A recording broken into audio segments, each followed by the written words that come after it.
Let's just dive right into this explainer because today's topic is absolutely fascinating. We're looking at the eighth gene key. Basically, we're tracing this wild evolutionary path that takes us from the incredibly stifling, boring constraints of fitting in with society, all the way to the ultimate, unrestricted expression of who we actually are. It's kind of like a roadmap for human consciousness, and it's definitely going to challenge how you think about your own identity. So, here's our four-step roadmap for today. We'll start with the trap of mediocrity, look at the two shadow behaviors, make a big leap into the gift of original style, and finally wrap up with the ultimate state, the city of eternal exquisiteness. All right, part one, the trap of mediocrity. Now, before we really get into the weeds here, I want you to ask yourself a somewhat uncomfortable question. Are you actually living, or are you just existing? Just floating in the comfortable but kind of suffocating lukewarm water of everyday society. When we talk about the eighth gene key, mediocrity isn't just about being average. It's a heavy, restrictive state, and it's totally driven by this profound, deep-seated fear of standing out. It's like humanity is just soaking in a giant tub of lukewarm water. We choose the illusion of safety, blending in, doing exactly what we're told, instead of embracing the wild adventure of being truly individual. And honestly, the system loves that. It prefers keeping us as compliant little cogs in a giant machine rather than letting us be the main characters of our own lives. Most people actually never experience their true raw nature unless some massive crisis literally forces them out of that lukewarm water. And this whole setup, it gets programmed into us incredibly early. As the source text points out, just repeating memorized information does not birth spontaneous thinking. By the time we're like 7 years old, modern schooling systems have already started chipping away at our raw individuality. Why? Well, because true individuality is a literal threat to the system. Think about it. When kids are trained day in and day out just to memorize facts and spit them back out for exams, completely spontaneous, out-of-the-box thinking just gets suffocated.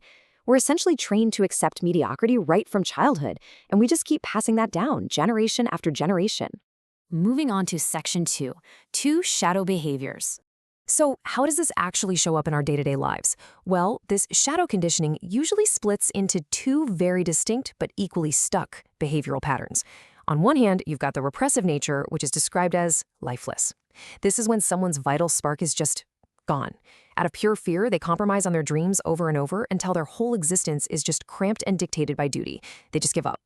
Then, on the flip side, you have the reactive nature, which is pretentious. Now, these folks might look super successful on the outside. They've built this carefully constructed fake image. But underneath that shiny mask, they've deeply compromised their actual spirit to fit into society's mold. And the second that mask slips, this pure reactive anger just boils to the surface. But whether you're lifeless or just pretending, you're still completely trapped in that shadow state. But hey, there is absolutely a way out of this trap. If you look at this evolutionary ladder for the eighth gene key, it shows how we progress. But here's the catch. To break free from that heavy, low-frequency shadow of mediocrity and step into the gift phase, you can't just logic your way there. It's not a calculated step. It requires a massive quantum leap of faith. You literally have to jump into the unknown and trust your inner self completely. Which brings us to section 3, the gift, original style. This is where things get super exciting. This is the energetic rebellion against that mundane, artificial world we've been conditioned to accept.